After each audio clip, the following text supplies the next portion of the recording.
খুনের পর ভাটপাড়াতে খুনের চেষ্টা। ভাটপাড়ায় সঞ্জয় বারুই নামে এক ব্যক্তিকে ইলো পাথারি কোপ, বাড়ি থেকে ডেকে নিয়ে গিয়ে হামলা।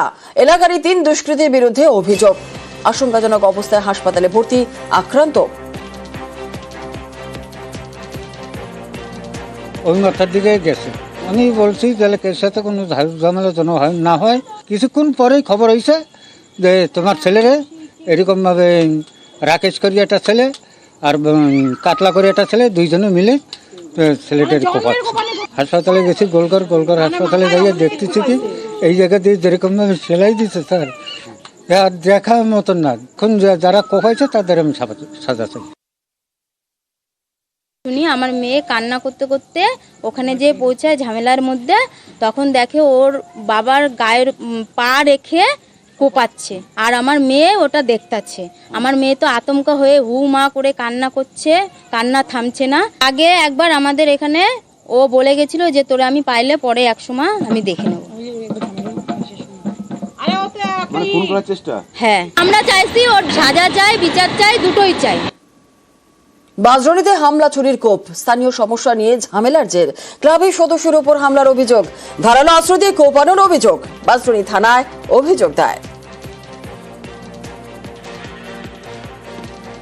কোনো পার্টি করি না, যারা মারলো তারা বিজেপির লোক। তারা বলছে আমাদেরকে পার্টি জয়েন করতে হবে, তোমাদের বাইরে থাকতে দেবো না। কি বাঁচতে গেলে কি পার্টি জয়েন করতে হবে নাকি? বাইরের থেকে 30-35টার ছেলে একজন চোখের মধ্যে মেরেছে, একজন বন্ধুকে বাদ দিয়ে মেরেছে, একজন আমাদের বন্ধুদেরকে বর্তি দিয়ে পিটিয়েছে, একটা মেয়ে ছেলে কান কামড়েছে। এরা বরাবর এরা বিজেপি করে বলে এগুলো করছে। বিজেপি জেলা সভাপতিদের নাম ঘোষণা। 25 জেলা সভাপতির নাম ঘোষণা বিজেপির।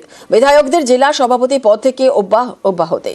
বেশিরভাগ জেলাতেই সভাপতি বদল বিজেপির। কলকাতা উত্তর দক্ষিণের সভাপতি অপরিবর্তিত।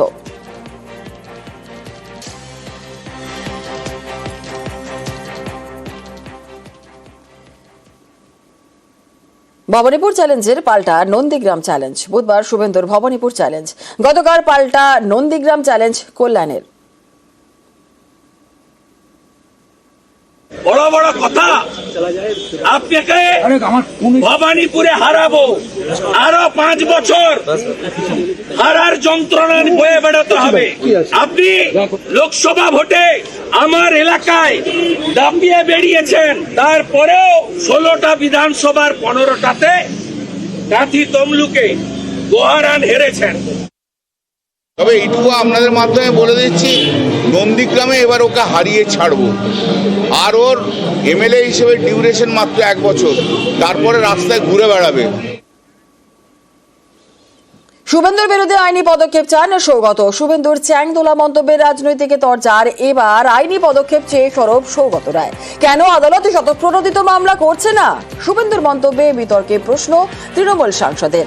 আগে কি বলেছিলেন বিরোধী দলনেতা, শোনাবো। বিমান ব্যানার্জিকে, মমতা ব্যানার্জিকে হারাবো, আর ওদের দলের যে কটা মুসলমান এমএলএ জিতে আসবে, বিজেপি সরকারে আসবে, চ্যাংদোলা করে তুলে রাস্তায় ফেলবো। পশ্চিমবাংলায় এত সচেতন মানুষ আছেন, কেউ মামলা করছেন না কেন? হাইকোর্টই বা সুও মোটর এই বক্তব্য নিয়ে একটা মামলা করছেন না কেন? এই কথাটা তো সবচেয়ে বিপজ্জনক। আমার মনে হয় যে হাইকোর্টের, সুপ্রিম কোর্টের কারুর একটা এই ব্যাপারে সুমোটো মামলা করা উচিত। এরকম কথা ভারতবর্ষের সংবিধান মেনে ভারতবর্ষে বলা যেতে পারে না। দিনহাটার বাজারে আগুন, চৌরাহাট বাজারে পুড়ে ছাই প্রায় 18টি দোকান। ঘটনাস্থলে দমকলে 3টি ইঞ্জিন। আরো একবার আপনাদের যে ছবি দেখাচ্ছি, দিনহাটার বাজারে আগুন, চৌরাহাট বাজারে পুড়ে ছাই প্রায় 18টি দোকান। ঘটনাস্থলে দমকলে 3টি ইঞ্জিন। দিনহাটার বাজারে আগুন, চৌরাহাট বাজারে পুড়ে ছাই প্রায় 18টি দোকান। দমকলের 3টি ইঞ্জিন ঘটনাস্থলে পৌঁছায়। কিভাবে এই আগুনে লাগলো? দিনহাটার বাজারে পরপর 18টি দোকানে পুড়ে ছাই। দিনহাটার বাজারে আগুন, চৌরাহাট বাজারে পুড়ে ছাই প্রায় 18টি দোকান।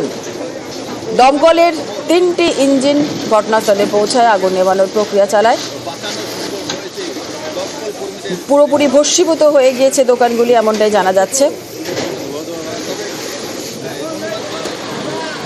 কিভাবে এই আগুন লাগলো, কি পরিস্থিতি বা রয়েছে, কখন আগুন লাগলো, আপডেট নেব। শুভঙ্কর আমাদের সঙ্গে রয়েছেন, আমাদের প্রতিনিধি। শুভঙ্কর, যে ছবি আমরা দেখছি দিনহাটার যে বাজারে আগুন লেগেছে, কিভাবে আগুন লাগলো, কি পরিস্থিতি এখন রয়েছে? দেখো, তোমাকে জানিয়ে রাখি, দিনহাটার চৌরাহাট বাজার এটি একটি কোচবিহার জেলার অন্যতম বড় বাজার। সেই বড় বাজারে এদিন ভোর রাত আগুন লাগে এবং আগুন লাগার খবর পেয়ে প্রথমে দিনহাটা থেকে দমকলের একটি ইঞ্জিন আসে, তারপরে পরবর্তীতে কোচবিহার এবং মাথাভাঙা থেকে আরো দুটো ইঞ্জিন, সব মিলিয়ে 3টি ইঞ্জিন কাজ করছে এবং ইতিমধ্যেই যেটা জানা যাচ্ছে 15 থেকে 18টি দোকান ভস্মীভূত হয়েছে। এদের মধ্যে 10টি দোকান সম্পূর্ণরূপে ভস্মীভূত হয়েছে।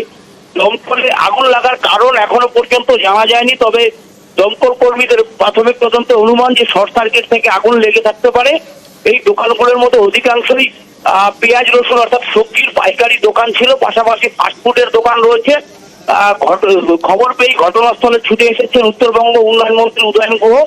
দমকলের ইঞ্জিন, দমকল কর্মীরা এখন আগুন নেভানোর কাজ চালিয়ে যাচ্ছে। বেশ, ধন্যবাদ।